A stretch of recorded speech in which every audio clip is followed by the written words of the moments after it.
poco lo que a don Gerardo y a mí nos gusta, que es el abordaje económico y jurídico entre ambos temas.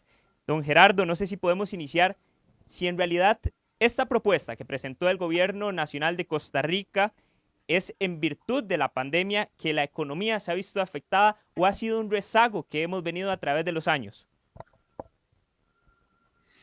No es resultado de la pandemia. O sea, si usted agarra la historia económica nuestra, nos encontramos que el último superávit fiscal fue en el año 2007, fue de 0,6% del PIB y que posteriormente se tradujo en un aumento del déficit a prácticamente 7,5 puntos más hasta llegar al 2019. Y de esos 7,5 puntos de más, claramente están identificados. Casi 4 puntos vienen por transferencias, o sea, aprobaciones de leyes sin contenido económico o seguir girando una serie de destinos constitucionales y dejando de lado otro principio de la constitución política que usted maneja muy bien, que es el principio del equilibrio financiero. Lo que la pandemia vino a hacer fue acentuar ese crecimiento del déficit y lo pasó al 10%. O sea, la pandemia explica como un 30%. Hay una acentuación del déficit por una caída en la recaudación tributaria, por los efectos de las medidas sanitarias de confinamiento, distanciamiento, cuarentena, etcétera, que han hecho que la actividad económica caiga y eso ha implicado que la recaudación tributaria este año va a caer 3 puntos del PIB. Eso me permite a su vez enfatizar la importancia que tiene al revés. Así como se desinfló el pastel, si uno logra reactivar el aparato productivo, que es uno de los elementos que está ausente en esta propuesta, podría fácilmente en un año recaudar 3 puntos más del PIB. Eso es un elemento que se ha dejado de lado. Pero entonces, a su pregunta específica, no, la pandemia lo que vino fue a desnudar el problema estructural que ya traíamos heredado desde el año 2007.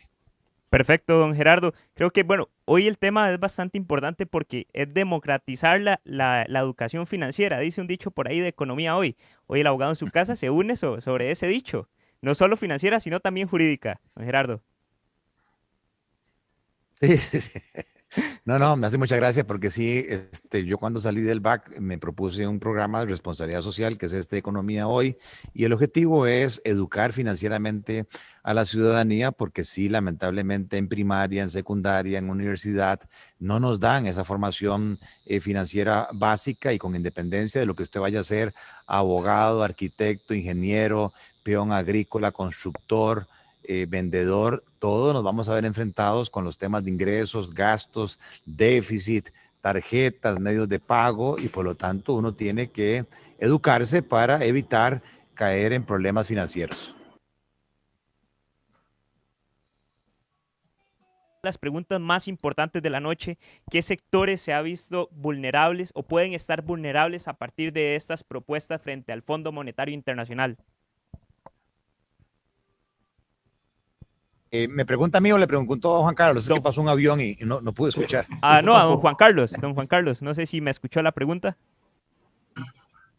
Bueno, claramente todo el país sufre. Hay que tener en cuenta una cosa aquí. Lo que un acuerdo con el Fondo Monetario Internacional nos viene a dar una bocanada, un poquito de oxígeno, un tanque de oxígeno, para que el ajuste que tenemos que hacer lo podamos hacer un poquito más pausado de lo que tendríamos que hacerlo sin el acuerdo con el FMI.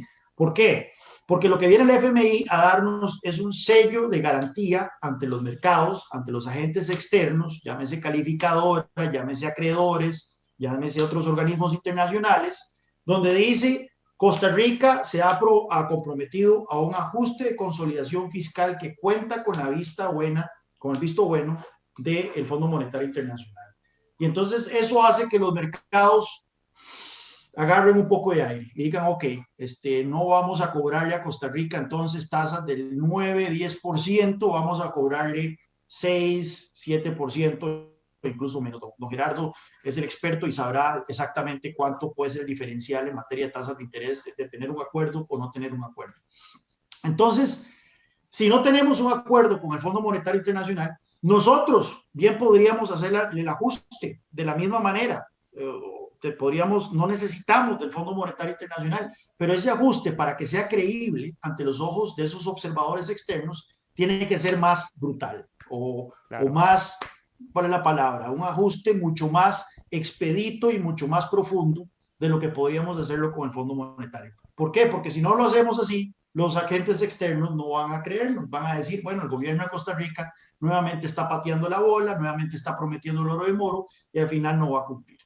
Entonces, si no hay un acuerdo con el Fondo Monetario Internacional y nosotros no hacemos las reformas que tenemos que hacer, pues obviamente entramos en una dinámica o no entramos en una dinámica, aceleramos la dinámica que venimos teniendo en los últimos años, en donde los agentes externos pierden confianza en la capacidad del gobierno de cumplir sus compromisos, especialmente cumplir sus compromisos financieros en materia de deuda, y ahí sí las tasas de interés que enfrenta el gobierno van a dispararse, los plazos para el endeudamiento van a ser más cortos y esto va a hacer que entonces el gobierno se encuentre en una posición sumamente comprometedora en donde es capaz que no va a poder cumplir con sus obligaciones y podamos entrar en un default. Esto tendría ramificaciones profundas en toda la economía. La última vez que Costa Rica entró en default fue en los años 80.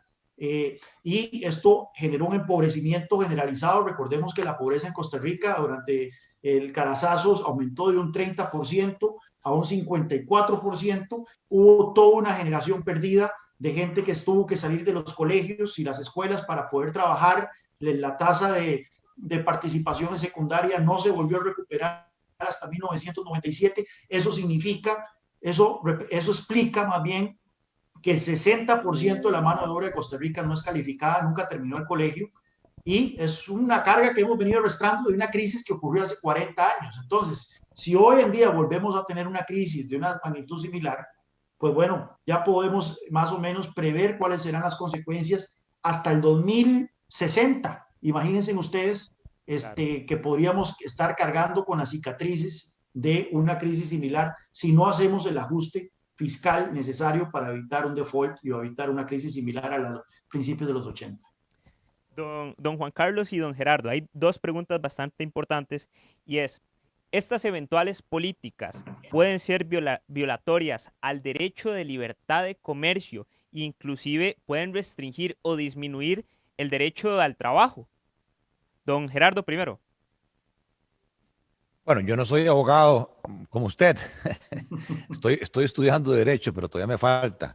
No, yo creo que no. De lo que se trata es un convenio, un acuerdo con el Fondo Monetario Internacional que, como cualquier acreedor, le pide a su deudor que se sujete a una serie de mejores prácticas, buenas conductas, en este caso en particular de finanzas públicas. Entonces, se va por la vía de mejorar los ingresos, de mejorar la recaudación, de hacerla mucho más eficiente, mucho más efectiva, mejorar también desde el punto de vista de la efectividad del gasto, la eficiencia del gasto y la reactivación económica. Para nada se le impide a los agentes económicos privados continuar ejerciendo sus libertades de negociación, sus libertades de comercio, ni tampoco se le está afectando a los trabajadores, más bien se le está dando oportunidad de que al resolverse los problemas estructurales se abran nuevas oportunidades de empleo, porque ustedes han visto que las consecuencias de esta crisis ya llevan más o menos 1 millón de costarricenses entre desempleo y subempleo afectados por esta situación, sí, ampliada por la pandemia, pero ya veníamos heredando un problema de desempleo y subempleo grande de casi un 16%, y el acuerdo con el Fondo Monetario lo que le da es credibilidad a este país para conseguir fondos más blandos a largo plazo. Si no tuviéramos este arreglo, más o menos mi cálculo es que las tasas de interés que tendríamos que pagar serían entre un 50 y un 60% mayores. Vea el caso de Panamá. Panamá ha logrado una muy buena calificación de riesgo a más y recientemente hizo una captación a 40 años plazo a una tasa fija del 4% en dólares, cuando en tiempos de Rocío Aguilar nosotros tuvimos que acudir al mercado interno e incluso pagar tasas del 10, 11 y luego hubo una emisión de eurobonos a plazo mucho más corto y tuvimos que pagar una tasa de interés como el 7%.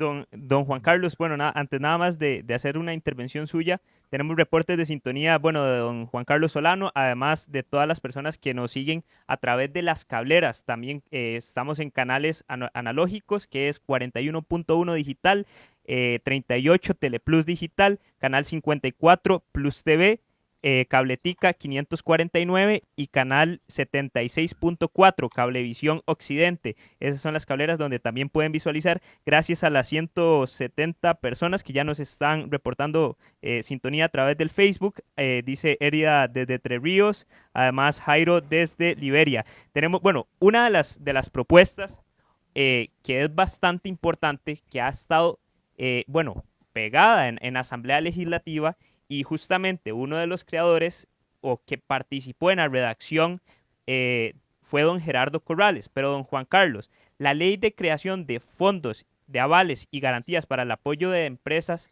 afectadas en virtud del COVID puede generar una reactivación económica y es necesaria promoverla frente a estas propuestas del Fondo Monetario Internacional. He oído buenas cosas de ese proyecto de ley de parte de gente en el sector productivo, especialmente en el sector turístico, pero confieso que no he visto los detalles, entonces preferiría que sea don Gerardo el que explique cómo funcionaría y cuáles serían los beneficios. Entonces, antes de pasar con don Gerardo y aprovecharte a vos, hay uno de los supuestos que nos habla de una de las 5 condiciones que dice avisos o, a ver, cambios legales y normativos. Uno de esos es los cambios de tributos para fiscales. ¿Qué podemos entender por un tributo para fiscal y qué es una renta global también, don Juan Carlos?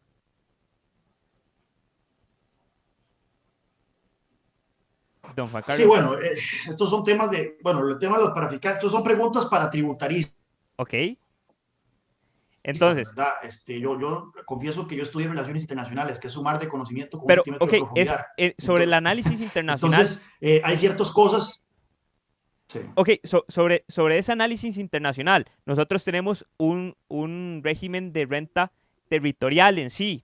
Sobre esa renta global, por ejemplo, a cambio a nivel internacional, ¿cómo se puede ver ese cambio de paradigma tributario, por ejemplo, en que ahora una persona que tenga ingresos en España, Francia, Italia, que sea costarricense, debe tributar a nivel de Costa Rica y también a lo que sea el fisco en el exterior? Sí, nada más una precisión ahí, eso no es la renta global, esa es la renta mundial. Mundial, Son ok. dos cosas distintas. Ok, perfecto. La renta global es de que es una reforma que implica que los ingresos de una persona, no importa su fuente, todos van a ser tasados a un mismo nivel, van a ser grabados a una misma tasa. Entonces, por ejemplo, digamos que yo tengo un salario y aparte de eso tengo inversiones y aparte de eso tengo alquileres. Y entonces actualmente la ley grava por aparte todos estos ingresos a distintas tasas. Con la renta global lo que haría es que todo entra en una sola cálculo y ahí se tasa a un mismo nivel, lo cual haría mucho más sencillo el sistema. Yo confieso que con el tema de la renta global, sin ser un experto en tributación, he estado a favor, he estado en contra y he vuelto estado a favor y no sé ahora dónde estoy parado. Porque existe un argumento de que efectivamente es un sistema mucho más sencillo y mucho más justo, grabar todo a una misma tasa, pero luego existe un contraargumento de que hay ciertos ingresos que son más perceptibles, la necesidad mayor a una tasa definida. Si uno no puede grabar, por ejemplo, ingresos por concepto de alquileres al mismo nivel que un concepto de inversión, o sea, hay ciertos ingresos que son más susceptibles a los impuestos, cuyos incentivos pueden variar mucho más dependiendo de la tasa que enfrenten. Entonces, grabarlos todos como que si la respuesta a esos ingresos vaya a ser la misma, no necesariamente es algo bueno. Así que es una cuestión que sinceramente yo necesito que me expliquen, me sienten y me presenten los hechos para ver qué tan conveniente sería movernos a una renta global o no. En el caso de la renta mundial, ahí sí eso es un total disparate. Y me llama la atención que en la propuesta de Wilmer Ramos, según él, va a recaudar 700.000 millones de colones al año. O sea, eso es delirante. La cantidad de plata, eso es más de un punto porcentual del PIB, según lo que él establece, y no, más bien 1% del PIB, no, yo creo bueno, yo creo que anda con más bien mucho más que eso. Pero lo cierto es que no existe tal cantidad de fortunas de costarricenses fuera del país generando ingresos como para crear ese tipo de renta al gobierno, de ingresos al gobierno. Todo lo contrario, más bien el introducir la renta mundial en un país que es importador de capital, no es exportador de capital, y la figura de la renta mundial la encontramos en países que son desarrollados mayormente, que son exportadores de capital y que por razones de voracidad fiscal, hay que decirlo, han incorporado la renta mundial, mientras que nosotros más bien estamos tratando de que aquí venga la gente a establecerse y a invertir. Y meter este tipo de impuestos lo que va a hacer es mandar una gran señal, un gran rótulo diciéndole, si usted viene acá, si usted se convierte en un residente fiscal costarricense, vamos entonces a poder eventualmente grabarlo por lo que usted genere fuera del país, y eso Y creo que el impuesto a las más bien lo que deberíamos estar incentivando, que es la inversión extranjera directa. y el impuesto a las transferencias no puede más bien desincentivar ese tipo de relaciones empresariales. Don Juan Carlos. Bueno, el impuesto a las transferencias bancarias, sí, el impuesto a las transferencias bancarias lo que desincentivaría es el uso del sistema bancario, o sea, El es el informalismo uso puro.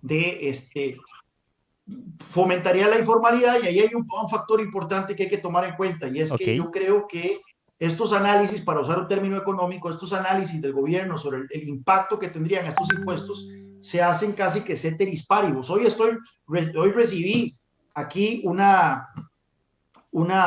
análisis, ya le digo exactamente de qué consultora, se llama Jefferies, donde dicen que la propuesta del impuesto de transferencias bancarias debería verse como una gran bandera roja, un red flag, como dicen en inglés, por el hecho de que según el gobierno eso va a recaudar 3 puntos porcentuales del PIB.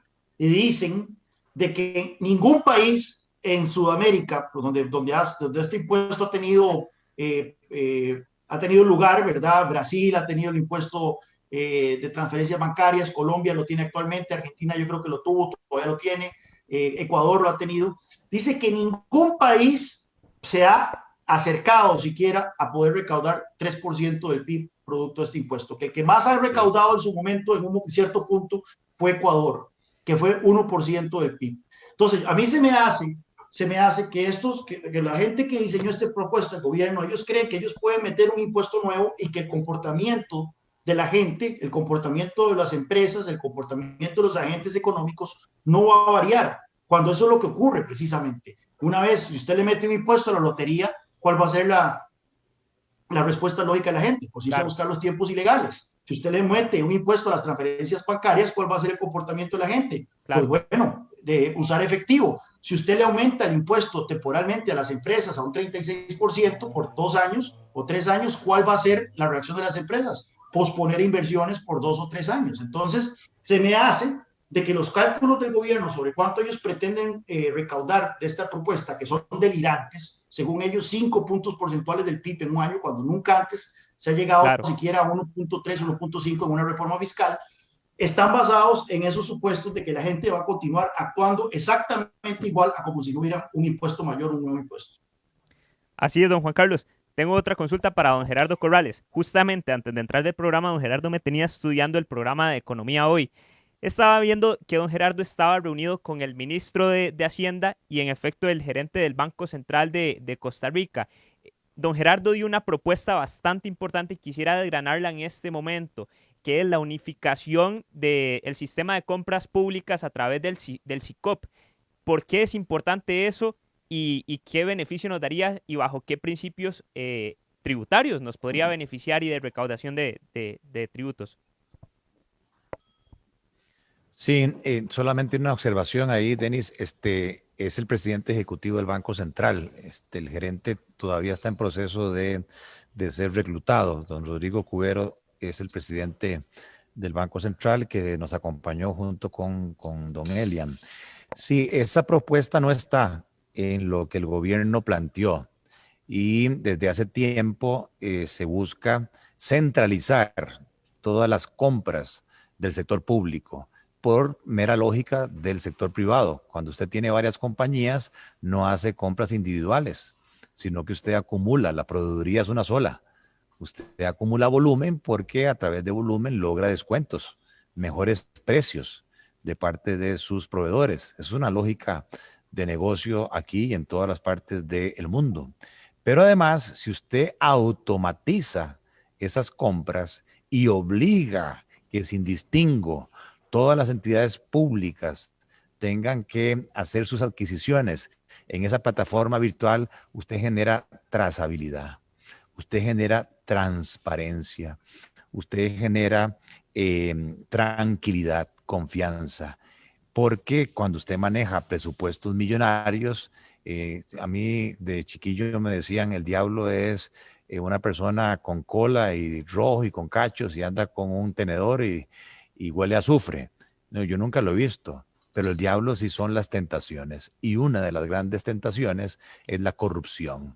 Págueme una comisión y yo le adjudico ese contrato de compra a usted. Don Gerardo, Bueno, eso pensé que me se iba a evita decir o que se era la minimiza. administración tributaria.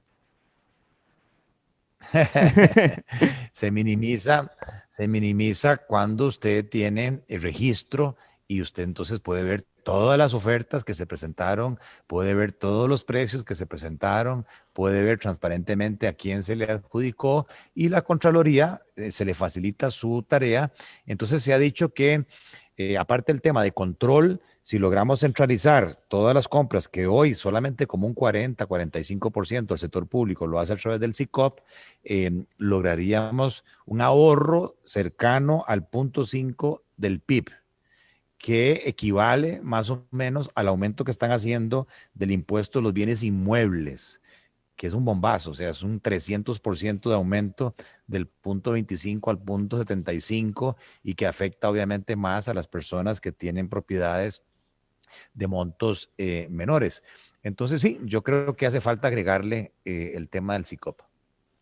Don Denis, ahí tal vez para agregar un punto, vea la cifra, qué importante la cifra que nos menciona don Gerardo a la luz de las declaraciones de hoy de la ministra Pilar Garrido, que dijo que una reducción de un punto porcentual del PIB en el gasto público implicaría despedir a 20,000 empleados públicos. Pues ahí don Gerardo está hablando de una reforma que no implica despedir un solo empleado público, que reduciría el gasto público en 0.5 puntos del PIB.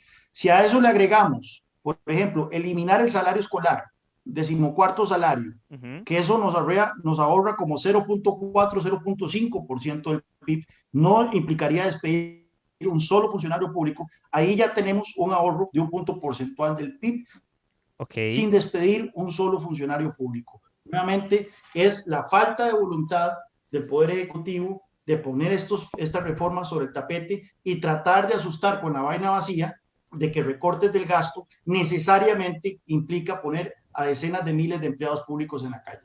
Entonces, esa es una de las propuestas legales, jurídicas, económicas que se pueden hacer y materializar ya sin necesidad de afectar a muchos costarricenses. ¿Es lo que me está diciendo, don Juan Carlos?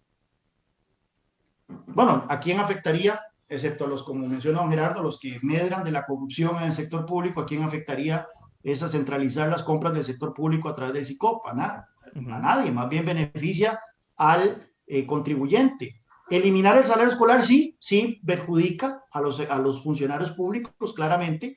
Estamos hablando que es un 14º salario que se recibe íntegro, sin ningún tipo de descuentos por concepto de impuesto de renta o cargas sociales, y que si se elimina, pues significa entonces que el ingreso de los empleados públicos disminuye. Pero bueno, estamos en una situación de emergencia. Y una situación de emergencia requiere medidas de emergencia a la luz del contexto en donde el 85% de la población económicamente activa se encuentra en el sector privado y ha sido brutalizado por la pandemia, ha visto muchísima gente perder su empleo, reducción de jornada, reducción de ingresos, aumento de la informalidad, aumento del subempleo, etcétera, mientras que en el sector público no solo cuentan con una seguridad laboral, estabilidad laboral garantizada, sino que incluso los ingresos, como lo vimos hace poco, los ingresos del sector público han aumentado durante la pandemia. Entonces yo creo que la repartición de cargas tiene que ser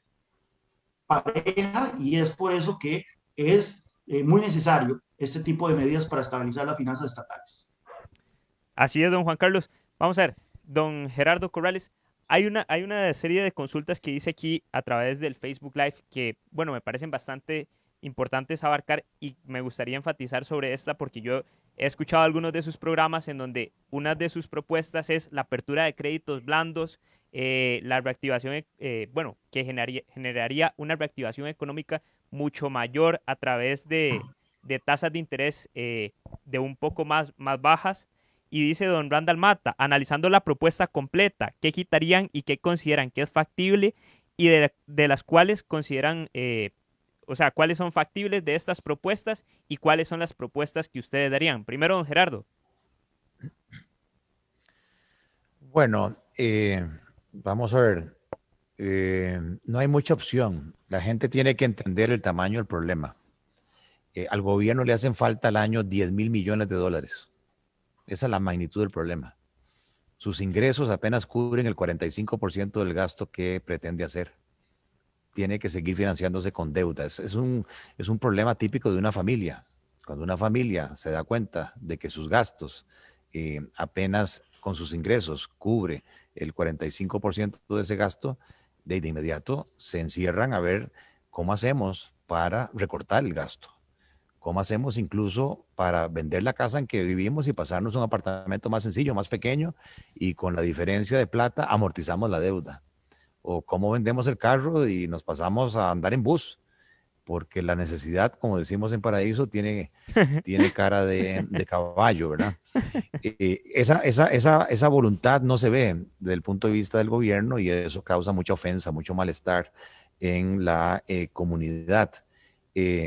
Entonces, yo creo que es imposible decir cero impuestos. No vamos a meter un solo impuesto, porque significaría que para ahorrarnos esos 10.000 millones de dólares, imagínense que las remuneraciones y las transferencias son 9.000.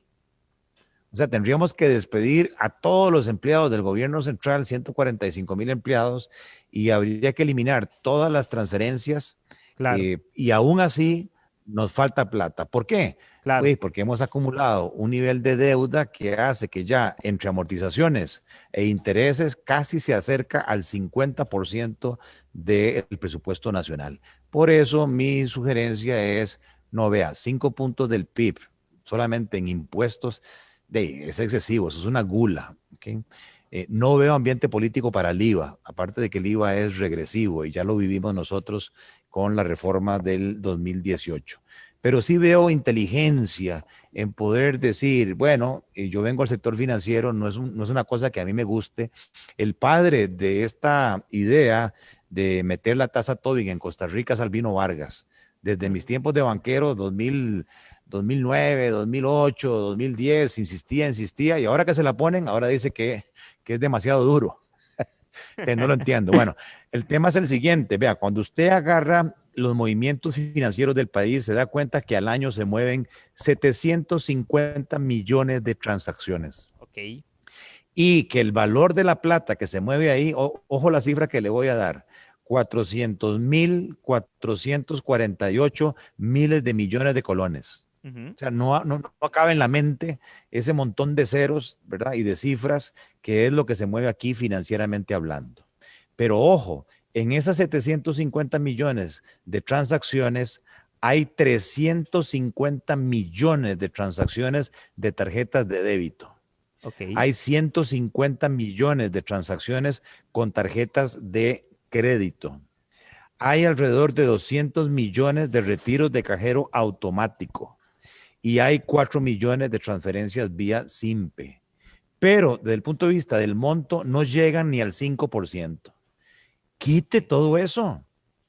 Elimine, o sea, haga que la gente no sufra por este impuesto Tobin y déjelo en la parte de que no se puede ir a la informalidad. Es el MIL, el mercado integrado de la liquidez representa el 50% de las transacciones financieras. Y ahí los bancos no se pueden quitar eso. Lo mismo que a nivel empresarial las transferencias no se pueden quitar, pero sí usted quitaría el problema de afectar a las personas que hoy ya están sufriendo desde el punto de vista de sus flujos de caja. Y finalmente, en cuanto a la reingeniería financiera, Vea, es imposible. La deuda de Costa Rica es 80% deuda interna y 20% deuda externa. La deuda externa tiene un plazo al vencimiento como de 8 o 9 años, pero la deuda interna, por el problema de estar tapando huecos, tiene un plazo al vencimiento de 4 años, muy corto. Y vea esta cifra que le voy a tirar. Las amortizaciones de deuda interna que están presupuestadas en el 2021 crecieron un 50%. Y los intereses de la deuda interna crecieron un 20%. La tasa promedio de esa deuda interna son 10 puntos. ¿Y quién tiene esa deuda? En el 70% la tienen mismas entidades del sector público, bancos del Estado, la Caja, el INS, el ICE. De ahí, don Elian, siéntelos en la mesa y díganles, vean, señores, si nosotros nos vamos a un default, a un incumplimiento, de ahí, aquí pierden todos ustedes. Entonces, seamos racionales, hagamos una reestructuración de esta deuda, tiremos esto a unos 5 o 10 años, en cuyo caso se me liberan de mi flujo de caja casi 3.000 millones de dólares y bajémosle al menos un punto una tasa de interés. Si la inflación es negativa o es 1, una tasa de 10% en términos reales es 9, es excesiva. Claro. Entonces ellos saben que esto no es sostenible. Entonces, esas son las dos ideas que yo he tirado tratando de balancear, recortar más la parte de impuestos, bajar la parte de impuestos y aumentar el tema de los gastos. Y ahora podemos hablar de otra serie de consideraciones. Ahora bien, don Juan Carlos, Sí, yo quisiera ver esas propuestas o el análisis que usted puede dar eminentemente económico acerca de cómo se puede vislumbrar el país. eso que menciona don Gerardo, la reestructuración de la deuda, yo creo que debería ser el gran tema en este momento. El gran tema. Hoy lo menciona el exministro de Hacienda, Rodrigo Chávez, en su entrevista en La Nación. No se justifica que el Estado se esté pagando a sí mismo tasas de interés del 9-10% por esta deuda.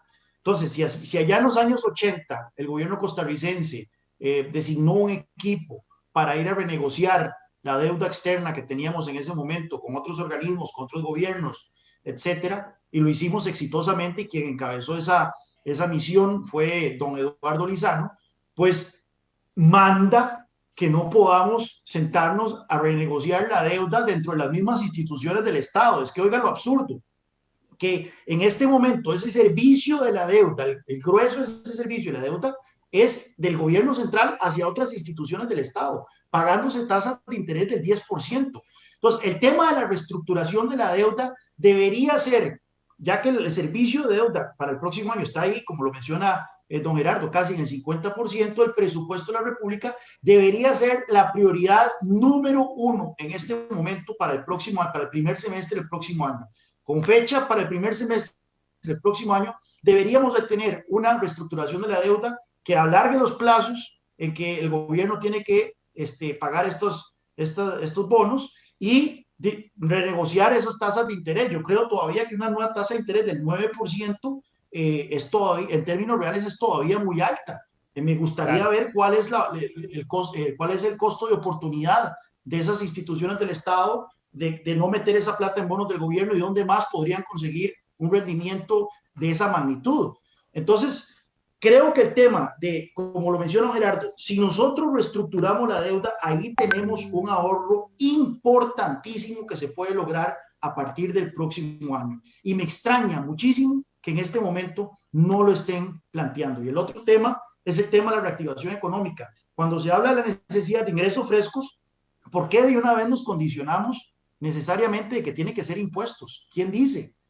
Vea usted, el momento en la historia de Costa Rica, en la época reciente, en que más aumentó la carga tributaria de este país, y por carga tributaria entendemos los ingresos del gobierno central como porcentaje del PIB, fue del periodo 2004 al 2008. La carga tributaria aumentó 2.3 puntos del PIB, 2.3 puntos porcentuales del PIB en ese periodo. No hubo aumento de impuestos, no hubo reformas fiscales. ¿Qué fue lo que hubo? Crecimiento económico. La economía creció en promedio esos 4 años 5.6% anual. Y esto hizo que las arcas del gobierno recibieran un montón de dinero y que llegáramos a esa situación que mencionó Gerardo anteriormente, de que en el 2008, por primera vez en la historia de muchísimos años, en 40 años, tuvimos un pequeño superávit fiscal. Pues bueno, si nosotros queremos generar recursos frescos al fisco, tenemos dos posibles escenarios.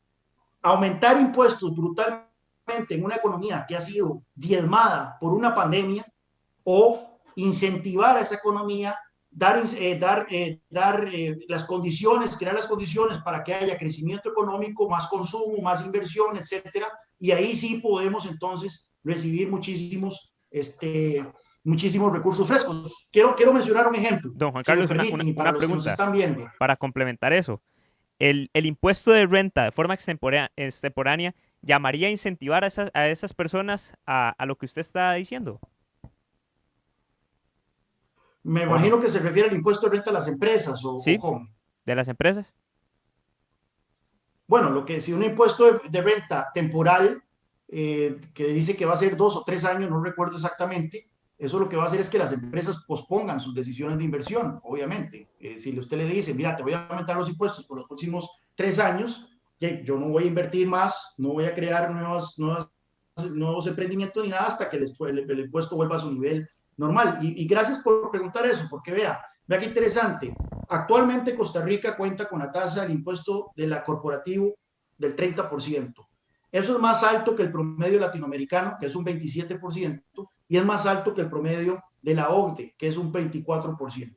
Si nosotros lo aumentamos al 36%, como lo está proponiendo el gobierno, estamos hablando que vamos a tener una tasa que va a ser la más alta de la OCDE, y recordemos que la OCDE es un club de países mayormente desarrollados, es decir, vamos a tener un impuesto de renta corporativo que va a ser desproporcionado, incluso en el contexto de un club de países mayormente desarrollados. Yo quiero traer a colación un ejemplo, porque aquí la cuestión es qué ha funcionado. Aquí en Costa Rica no es el primer país en la historia mundial en enfrentar una crisis financiera, una crisis fiscal como la que tenemos actualmente. Y por supuesto que entonces podemos nutrirnos de la experiencia internacional. Pero esto es lo que ocurrió en Irlanda. Irlanda es un país con muchas características similares a las de Costa Rica. En 1987 se encontraba en una situación fiscal muy parecida a la nuestra, con una deuda todavía peor, 109% del PIB, con un altísimo déficit fiscal, una economía estancada, niveles altísimos de desempleo, etcétera. La clase política irlandesa, para resolver esa crisis fiscal, lo que hizo fue aumentar impuestos, tratando de hacer lo que estamos haciendo actualmente, cazar en el zoológico, como dice mi amigo el diputado Pablo Heriberto Barca. ¿Qué pasó? En el 35%. El impuesto de renta corporativo llegó a ser del 50%. El mayor impuesto de renta sobre el personal llegó a ser del 65%. Pues en Irlanda finalmente la clase política llegó al convencimiento de que si seguían aumentando impuestos iban a seguir agravando la crisis económica. Lo que hicieron fue todo lo contrario, reducir gastos y recortar impuestos. Vea qué interesante. Recortaron impuestos en media crisis fiscal. Vea usted lo que ocurrió con el impuesto de renta corporativo. Aquí en este gráfico usted lo puede ver. La tasa estaba en un 50% durante la crisis. Empezaron a recortar la tasa del impuesto corporativo hasta dejarla en un 12,5%. ¿Qué ocurrió con los ingresos producto de ese impuesto? Se dispararon. Hoy Irlanda recauda más por concepto de impuesto de renta corporativo con una tasa del 12,5% que lo que recaudaba con una tasa del 50%. ¿Por qué? Porque Irlanda se convirtió en un imán para la inversión extranjera y, por supuesto, que incentivó la inversión nacional. Ese es el tipo de ejemplos que nosotros deberíamos estar copiando en Costa Rica.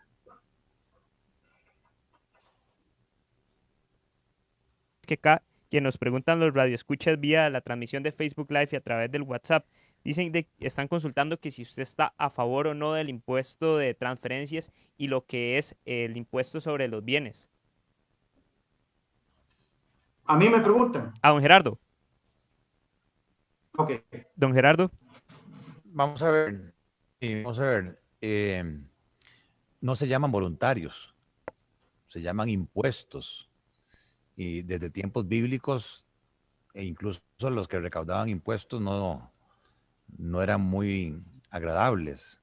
De hecho, le costó a nuestro Señor Jesucristo reclutar a uno de ellos, ¿verdad? De tal manera que por principio uno no está de acuerdo con los impuestos, pero hay situaciones donde creo yo que por la magnitud del problema que estamos diciendo, no hay muchas alternativas. Y entonces, dentro de todos los males, el menor. El de transacciones financieras no me gusta. Yo vengo del sector financiero y en parte fui responsable de todo el proceso de bancarización que sufrió Costa Rica, eliminando las monedas y los billetes, y ahora más bien iríamos para atrás. Pero si dejamos de lado las transacciones que le dije y si además bajamos la tasa para Claro. no recaudar 3 puntos del PIB, que es gula, sino mi número es como 1,25 o 1,5, y de manera transitoria, yo estaría de acuerdo. En cuanto a los bienes inmuebles, estaría de acuerdo en el tanto en que se suba el piso de exención, o sea, que la gente de menos de, no sé, 50 millones, una casa de interés social, una casa de media, de clase media, no sea afectado por este impuesto. Y sí, me parece que la tasa, subirla a 300% es excesiva. Yo subiría, si acaso, una peseta más, del 0,25 al 0,5%, siempre y cuando el gobierno nos plantee un esfuerzo de contracción del gasto que implica tocar transferencias. Ojo, Ok. no se están tocando transferencias. ¿Cuáles? De 2.100 millones de dólares que se le pasan a 60.000 personas pensionados de lujo que nunca cotizaron por esas pensiones. Eso es injusto. Eso no se vale. Eso es ilegal. Hay que buscarle la comba al palo y decir, aquí todo el mundo se va al régimen de validez, vejez y muerte, que es una pensión máxima de 1.600.000 colones. ¿Cómo puede ser posible que haya gente de 55 años con pensiones de 10 millones de colones? Eso es una bofetada, es un abuso. Al Fondo de Educación Superior se le van 1.000 millones de dólares anuales. Todos estamos de acuerdo con la educación. El que habla es producto de la educación pública, pero muéstreme si esa plata le está llegando al estudiante o si por el contrario hay un pequeño grupo de privilegiados que se están alimentando de esos recursos con el escudo supuestamente de ser un bien social. Luego tenemos las transferencias al Poder Judicial.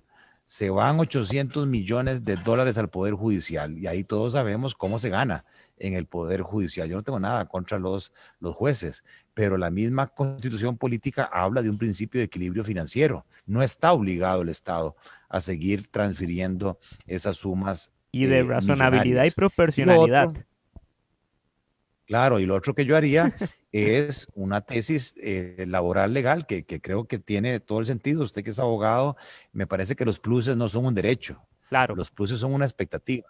claro. Y entonces, como tal, yo ya sí modificaría la ley de empleo público, no para los nuevos. Todo mundo se va al salario único, Ahí el al problema son los salario derechos global. adquiridos. No, porque son pluses. No lo voy a afectar. Si usted Bueno, gana 2 millones de colones entre salario base y pluses, le sigo respetando los 2 millones. Pero si a la hora que yo hago la calificación de puestos por sus habilidades, experiencias y demás, resulta que usted debería ganar 1,5 millones, no le voy a hacer más aumentos hacia adelante hasta que ese 1,5 millones alcance el salario que usted tiene hoy. La OCDE lo demuestra en el estudio económico publicado en julio. Agarraron mismos puestos, mismas habilidades, misma formación académica y resulta que en el sector público se gana el doble de lo que se gana en el sector privado. Eso no es fair, o sea, eso no tiene ningún sustento económico. La remuneración está en función de la productividad, no en función de privilegios o de convenciones colectivas. es como, vamos a ver, como era el aparato estatal como una empresa privada, no. Exactamente, exactamente. Buscando eficiencia, buscando eficacia, tenemos un objetivo nacional, mejor educación, mejor salud, mejor infraestructura, y para eso se requieren impuestos en buena hora. Pero muéstreme, hágame una rendición de cuentas que efectivamente, ¿cómo puede ser posible que el mismo informe de la OCDE anterior nos diga que Costa Rica dedica el 8% del PIB y que es el país número uno de los 35 países de la OCDE? Claro. Supera a Dinamarca, supera a Noruega, supera a Finlandia, pero en la calidad de la educación, las pruebas PISA, ciencias, matemáticas, sociales, en todo somos el último. ¿Cierto? De ahí, entonces es tirarle agua al canasto. Don Gerardo, nada más quiero complementar una cosa. Hay un sector de la población que no entiende en sí que es una política de movilidad voluntaria. ¿A qué se refiere eso? De ahí que le dejan a usted como funcionario público irse ya para la casa con todos los derechos laborales, que esa es otra cosa, usted que es abogado, ¿y cómo es posible que si yo con mis tiempos de back ya me iba a retirar, la liquidación laboral me dicen la ley es hasta 8 años? Pero si yo estaba en un banco estatal, como el Crédito Agrícola, me pagaban hasta 25 años. Bueno, ahora con la ley de fortalecimiento de las finanzas públicas, lo bajaron la sala a 12 años. ¿Y por qué 12 y no 8? Claro. O sea, ¿dónde está la diferencia? La movilidad es un programa entonces que le permite a las personas, funcionarios públicos, retirarse y recoger los 12 años de liquidación laboral para bajar un poco el tamaño del Estado.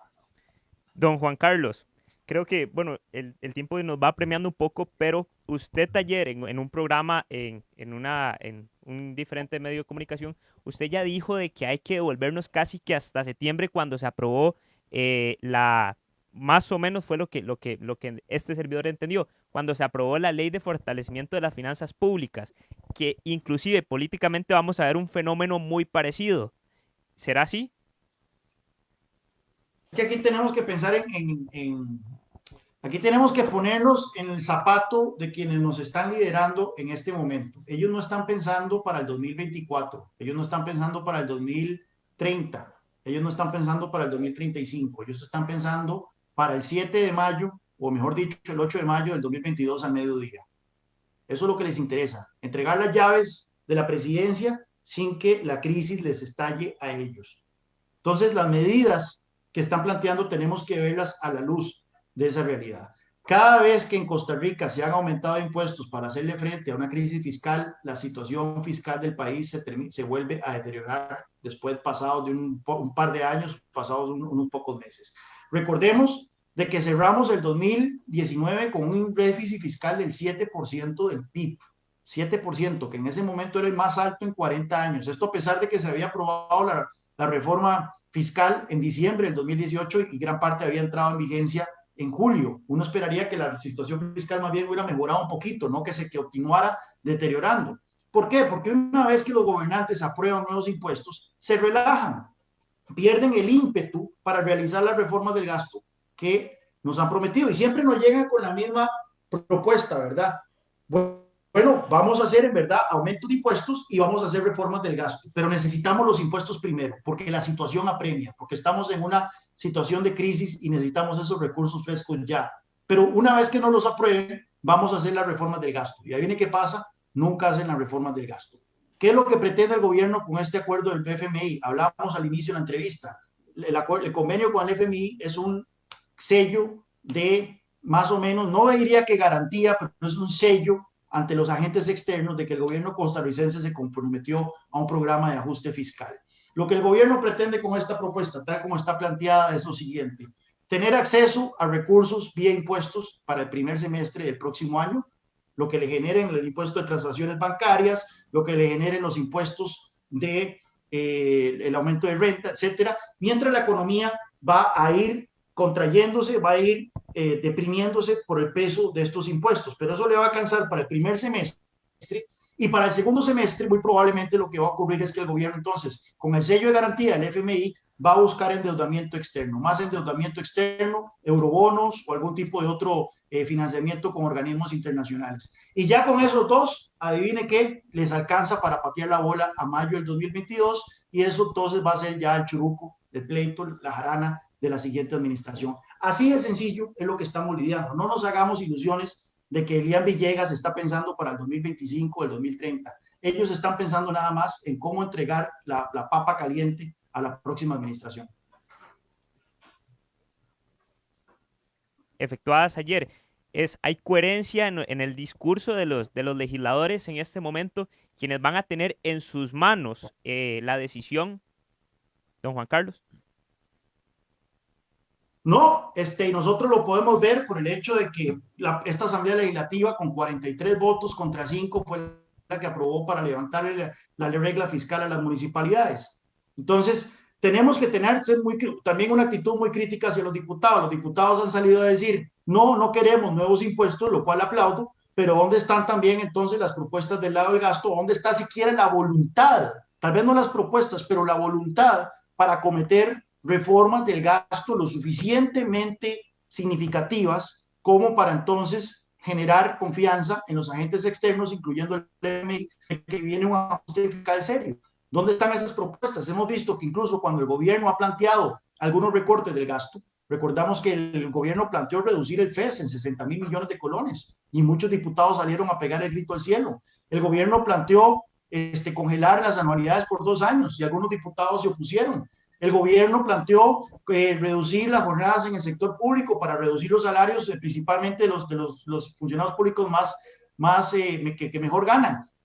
Y no tuvo ambiente en la Asamblea Legislativa. Entonces tenemos una situación también donde los diputados están incurriendo en fuerte demagogia, en fuerte populismo, es decir, no queremos más impuestos, pero tampoco quieren poner de su parte para hacer los recortes del gasto, las reformas del gasto que sí son necesarias para arreglar las finanzas estatales. Los anuncios comerciales. Bueno, también el jueves vamos a extender lo que es esta entrevista, pero con el licenciado Otto Guevara Gut y además con el economista Daniel Sucher, analizando lo que son las repercusiones legales y económicas, porque en virtud de este tema es muy largo. Y está conmigo a la par el director del Abogado en su Casa por más de 20 años, por razones del Ministerio de Salud, estaba detrás de cámaras produciendo el programa. Muy buenas noches, don Belisario. Sino nada más el saludo y despedida, en realidad, Denis, y un placer tener a dos distinguidísimos economistas, profesionales, críticos de la realidad económica de este país. He disfrutado muchísimo y yo estoy segurísimo que los que nos han seguido aquí en CRC 89.1 y en El Abogado en su Casa en el Facebook, hemos aprendido, nos llevan y ustedes nos dejan una gama importante de reflexiones que tenemos que tener los costarricenses. Así es, don Belisario. Don Gerardo y don Juan Carlos Hidalgo. Don Gerardo, esas últimas conclusiones del tema de hoy que tienen que llevarse los radioescuchas. Bueno, el mensaje es que estamos en una coyuntura compleja, histórica. Muchas de las decisiones que se vayan a tomar en los distintos foros políticos van a afectar el futuro, no solamente nuestro, sino de nuestros descendientes, nuestros hijos, nuestros nietos, y por lo tanto creo que es responsabilidad de los 5 millones de costarricenses involucrarnos. No podemos seguir dejándole a la gradería del sol que tome decisiones fundamentales que afectan nuestras vidas, ya sea de nuestras familias o de nuestras empresas. Y ante todo, ante esta coyuntura, lo que debe prevalecer es el color rojo de los ticos. Olvídese de los colores rojo y amarillo, de los colores verde y blanco, de los colores rojo y azul, o de los colores morado y blanco, rojo y negro, para no solamente hablar de política, sino que en este momento lo que corresponde es una objetividad, ser totalmente profesionales, hablar con transparencia, si planteo una idea, dar la evidencia. Decía Deming, en Dios creemos, en todos los demás queremos datos. Queremos datos. Datos que respalden que si efectivamente una solución es, como algunos andan diciendo, tome de las reservas monetarias internacionales 3.000 millones de dólares y compre bonos del gobierno y con eso resolvemos el problema. Por Dios, no sean tan irresponsables. Claro. Todos sabemos las consecuencias que eso trae. Agradecerle a don Belisario, agradecerle a usted, Denis, a mi amigo Andrés Quintana, que promuevan este tipo de programas en beneficio de la comunidad costarricense. Así es, don Gerardo, que también estaba en sintonía. Muchísimas gracias a usted, don Gerardo. No se me desconecta ahí. Vamos con ese último mensaje de don Juan Carlos Hidalgo. No, igualmente, tenemos una situación como no se ha vivido el país en 40 años, cuyas ramificaciones pueden dejar cicatrices profundas por generaciones por venir. Requiere esta coyuntura de mucha seriedad, requiere que dejemos los populismos, la demagogia de lado y que nos basemos en la evidencia tanto a nivel interno como a nivel internacional.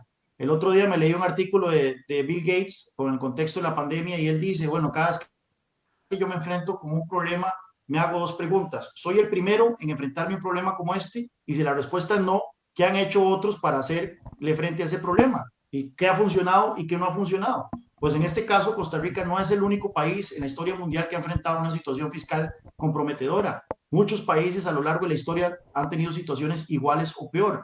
Entonces es una cuestión simplemente de abrir las persianas y ver qué ha funcionado en el mundo y qué no ha funcionado. Y lo que la evidencia dice, y lo digo con toda la contundencia del caso, lo que la evidencia dice es que los ajustes fiscales basados en recortes de gastos son efectivos y son buenos para la economía, mientras que los ajustes fiscales basados mayormente en aumento de impuestos no logran su objetivo de estabilizar las tasas estatales y lo que más bien hacen es castigar el crecimiento económico de una manera significativa. Así que aquí no tenemos que inventar el agua tibia, simplemente hay que ver lo que ha funcionado, qué no ha funcionado y tratar de implementarlo en nuestro país.